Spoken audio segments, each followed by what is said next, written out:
वो पूरा गांव है। उस गांव में एक ही परिवार में एक ही माँ के बेटे सिख भी हैं और व्यापारिक भी हैं। शिशु मंदिर के प्रबंधक रहे सरदार कुलवंत सिंह, बीजेपी के नगर अध्यक्ष रहे, और कोई केसधारी है कोई सहजधारी। सिख दोनों हैं, लेकिन ये हिंदुओं से सिख अलग हैं।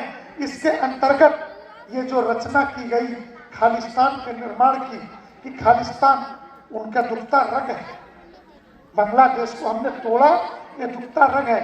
आजकल सरजिल इमाम और वो क्या नाम है दूसरा, ये दोनों जो जेल में बंद है, सुप्रीम कोर्ट ने कहा 1 साल तक जमानत के लिए आना नहीं। उमर खालिद, ये दोनों लोग जेल में बंद है। आज यही कह रहे थे चिकन नेक को काटेंगे। अच्छा होगा तुमने चिकन नेक की याद दिलाई। हम चिकन नेक को एलिफेंट नेक के रूप में बदलने की तैयारी में लग गए।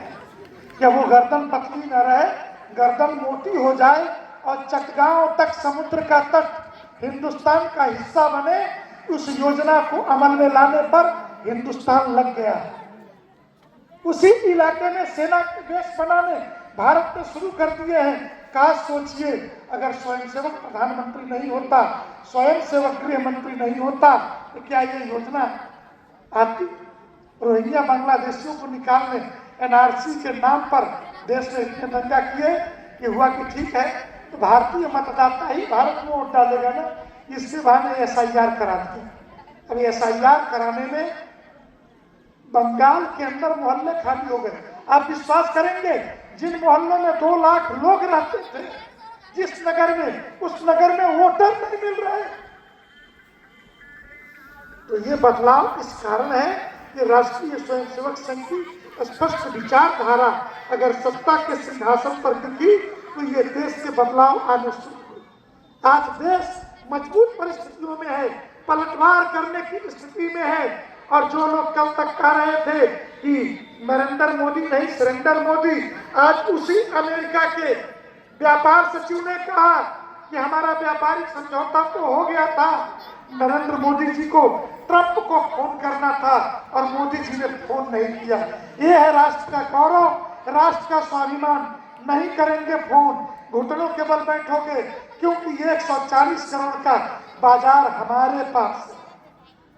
इस देश ने अपनी ताकत नहीं समझी थी। आज यह देश ताकतवर होकर के उभर रहा है। हम सिर्फ प्रार्थना नहीं करते कि परम वैभव ने तुम्हें तक स्वराष्ट्र। हेलो, आज एक नई पीढ़ी आई है, कहती हिंदू राष्ट्र बनाएंगे। 100 सालों से संघ, जिस समय हिंदू राष्ट्र की बात भी नहीं थी, लोग कहते थे, लोगों ने संघ के संस्थापक परम पूज्य डॉक्टर हेडगेवार जी से पूछा, कौन कहता है भारत हिंदू राष्ट्र? हिंदू सम्मेलन व्यक्ति नहीं मिलेगा।